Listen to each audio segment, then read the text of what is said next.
Well, okay, this is Brian Hagan from Purposeful Foam Rolling, your Healthy Steps, and this is going to be my first time going live on YouTube, so this is kind of exciting.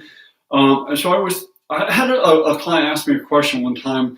Why as I've gotten into my late 30s, early 40s, why am I losing my balance more? I was out running with the kids in the backyard, and I felt like I was the most uncoordinated person.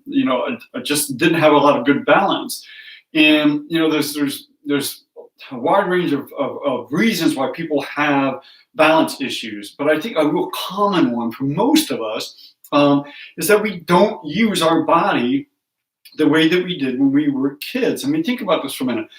Look at your kids, if you have kids, or if you don't, watch kids in a playground, watch what they're doing. They're running, jumping, climbing, leaping from a platform to a platform, or play equipment to a play equipment, walking on balancing beams. They're running across very soft and uneven surfaces. That rubber matty stuff that they have, or the chips on the playgrounds, that's all uneven, all ups and downs and dips and turns. These make their bodies so powerfully strong to run around in uneven surfaces, even your backyard for that matter. Now think about what you do as an adult, starting from probably when you started, unless you're a soccer player. Soccer's a little bit different, or lacrosse, those type of things, because you're running in a field. But for most of us, we spend most of our times walking on hard surfaces.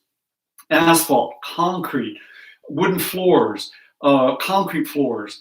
There's very little give and take to the floors that we walk on, and there's very little unevenness. It's all pretty much even, flat, and hard.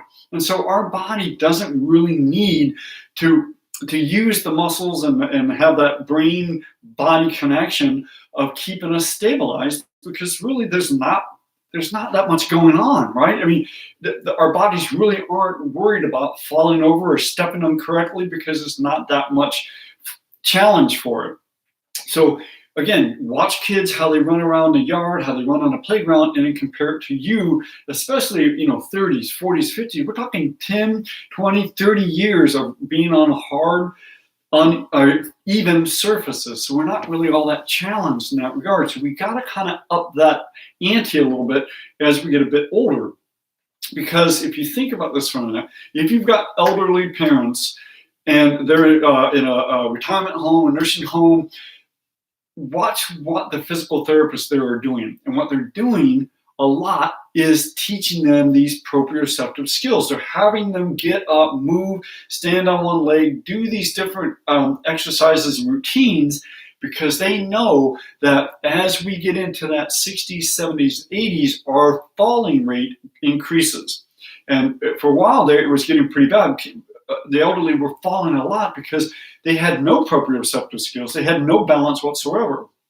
And so they started to teach them these things, because we can relearn that skill. It's not something that once you don't use it, you lose it.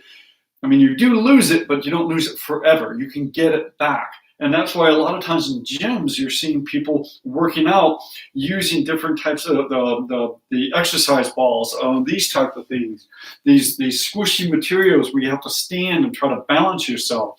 And they're doing that because they know it's a skill that we're losing, and it's very important for us to maintain it or get it back and to maintain it. Because at some point when we get older, we are going to have, it's just harder to learn that stuff as we get into our 60s, 70s, and 80s than it is when we're in our 30s and 40s. Okay, so the reason why you're losing your balance, most of us anyways, is because we just don't use it.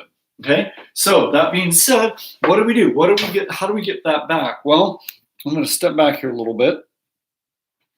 There's a ton of things that you can do that will help you get your skills back, those proprioceptive skills. I'm not going to go into all of them, but there's some simple things that you can do without even buying a piece of equipment. You can just do this yourself.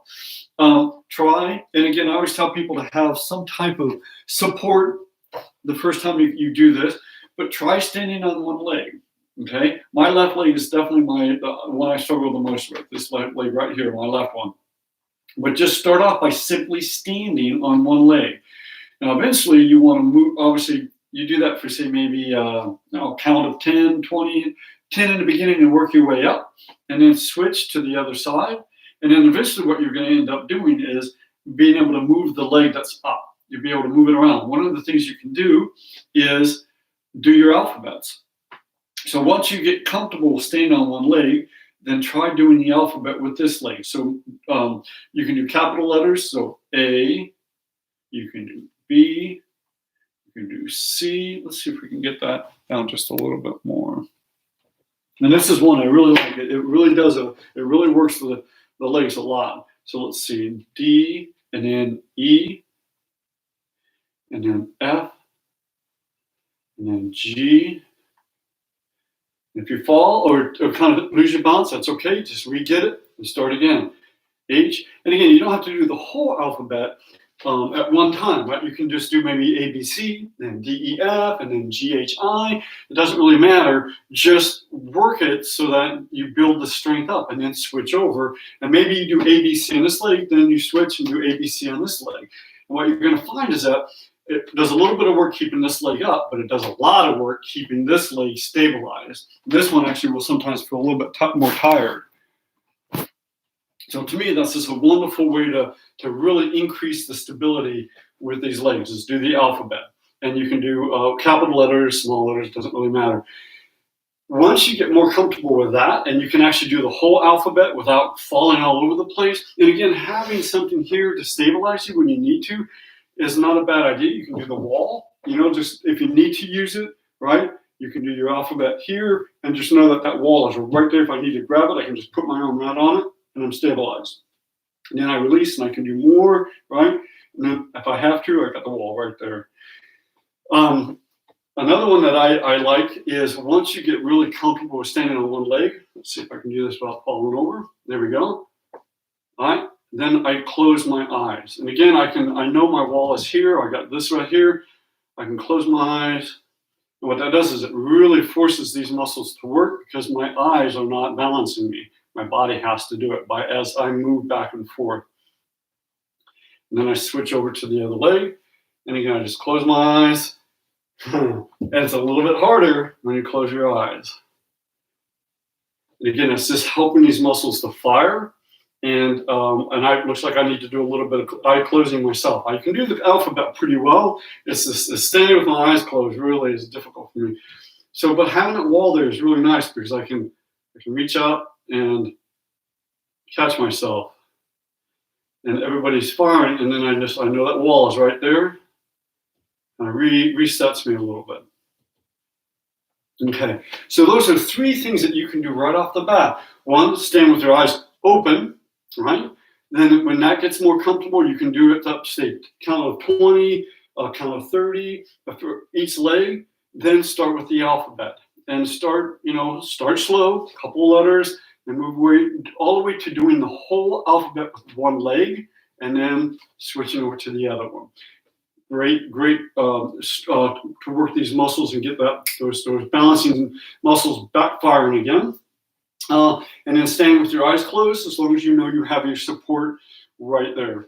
And then if you want to, you can always buy these little stabilizing balsa pads. And they're nice because they are really unstable. And they put some work on it. You really have to. So you can start when you get something like this. Let's get both legs and work your body with just the both legs. Okay, and then when in time you're feeling really energetic, try with one leg, and you can see I need to do some work here. I mean, I'm doing pretty good. But again, it's because the ground is so unstable. This has to do all the work and helps to stabilize me. Actually, it feels like my right leg is not doing so good today. So that's a good technique to get. I forget how much this is. They're not that expensive. I got it at Target. This was a couple years ago. But you can see that I need to do a little bit of work myself.